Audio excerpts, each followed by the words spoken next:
protect. So just to end, this administration has been fighting for parents' rights and universal school choice. We want to do something that I think many people in this room want, and even if you don't, I think you do want it, but you might not be able to say it. We want to move the schools back to the states so that Iowa and South Carolina and Georgia and all these states can run your own school system. And you'll do a fantastic job, Kim. You're going to do great. I mean, I use your example because you're so much into the education, done a great job with school choice, and you'll do your school choice. That'll be the easy thing. But we want to get it back, take it away. So just some stats. So at last, it's usually we're 38, 39, or 40 out of 40. They take the 40, I guess, biggest, most important, whatever it might be, but 40 countries. And we were 38, 39, and congratulations, but 2 months ago, 3 months ago, we hit number 40. So we were last in terms of education in the world. And we were first in another category, though. We were first in cost per pupil. So we spend much more, and by the way, second wasn't even close. So you have Norway, Sweden, Denmark, Finland, China. So there goes the big country theory, right? They have 1.4. They're rated number 5. That's a little bit scary, isn't it? But they're all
rated well, spend much less per pupil than we do.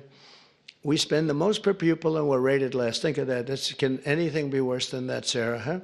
So what happens is we are going to make a very strong push on closing up the Department of Education. We'll have one person sitting there just to make sure that they're teaching English, reading, writing, and arithmetic, okay? Just, that's all. The rest of it is up to the governors. We have great governors, really smart people.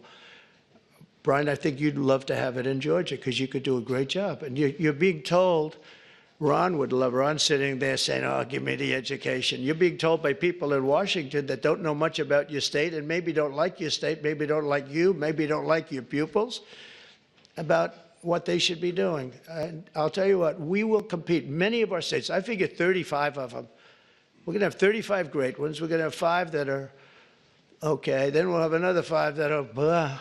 And then we're going to have 4 or 5 not so good. But in a place like New York, we could take it as an example, Westchester County. You go Westchester, Suffolk. You go out in Long Island, you do upstate New York. You know, you break it up into quadrants, Manhattan. But I think you could do a great job. I think the states will do a fantastic job. And we send the money directly to the states. And we're not looking even for the cuts, but you'll spend a lot less money. You're going to spend a lot less money. You know, as somebody that spent a lot of time in Washington over the last number of years, it seems like every building is a Department of Education. But I'm saying, what do these people do? What do they do? But if we could send education back, and Linda, as you know, is going through the process right now, and I think she's doing really well. She's great, Linda McMahon. And I said, Linda, you're trying. I really want you to do a great job, but you're really only doing a great job if you have no job by the time we finish. You have to create no job for yourself because we want this to go back to the states, and she agrees.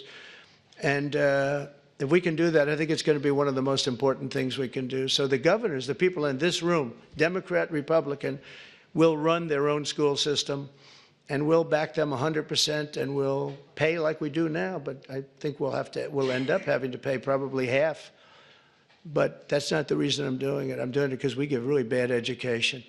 And as far as the teachers union, I love teachers. And I imagine unions might form in some of these places, and if they do, that's fine, you'll deal with it.